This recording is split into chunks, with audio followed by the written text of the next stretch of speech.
Latest news updates కోసం ఇప్పుడే download చేసుకోండి media effects app. Welcome to media effects. JP నడ్డాకు సామాన్లు పంపారు బెంగళూరు పోలీసులు. మే 5న బీజేపీ ట్విట్టర్ ఖాతాలో ఓ పోస్టును పెట్టారు. ముస్లింలకు ఆ ట్వీట్ వ్యతిరేకంగా ఉందంటూ బెంగళూరు పోలీసులు ట్విట్టర్ ఎక్స్కు తెలిపారు. వెంటనే ఆ ట్వీట్ను తొలగించాలని కోరారు. అంతేకాదు అదే రోజు ట్వీట్ మీద విచారణకు ఆదేశించింది డీజీపీ ఆఫీస్. దీంతో బెంగళూరులోని హై గ్రౌండ్స్ పోలీస్ స్టేషన్లో కేసు నమోదైంది. అంతేకాదు ముస్లింలకు వ్యతిరేకంగా ఉన్న ట్వీట్పై వివరణ ఇవ్వాలంటూ బీజేపీ చీఫ్ జేపీ నడ్డాకు, BJP IT cell chief Amit Malviya, BJP state president BY విజయేంద్రన్కు సామాన్లు జారీ చేశారు బెంగళూరు పోలీసులు.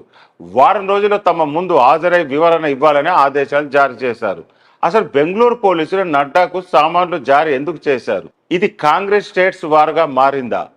ఆ మధ్య బీజేపీ జాతీయ నేత కేంద్ర హోంమంత్రి అమిత్ షా ముస్లిం రిజర్వేషన్లపై మాట్లాడితే దేశంలో ఉన్న రిజర్వేషన్లు అన్ని తొలగిస్తామన్న విధంగా మార్ఫింగ్ చేసిన వీడియో సోషల్ మీడియాలో చక్కర్లు కొట్టింది.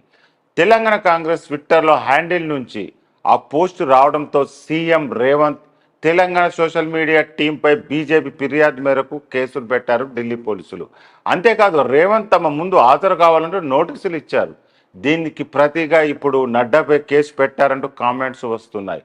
బీజేపీ కాంగ్రెస్ రెండు పార్టీలు అటు ఇటు మార్ఫింగ్ వీడియోలు పోస్ట్ చేయడం వల్లనే ఇరుక్కున్నారు. మొదట బీజేపీ కేసు పెడితే ఆ తర్వాత కాంగ్రెస్ రివెంజ్ కేసు పెట్టినట్టు కనిపిస్తుంది. ఈ సోషల్ మీడియా వారు ఇప్పుడు పోలీసు వారుగా మారింది. బీజేపీ ఢిల్లీ పోలీసుల ద్వారా రేవంత్పై కేసు పెడితే ఇప్పుడు బెంగళూరు పోలీసుల ద్వారా బీజేపీ చీఫ్ పైనే కేసు పెట్టింది కాంగ్రెస్. ఈ వార్ ఎంతవరకు దారితీస్తుందో చూడాలి.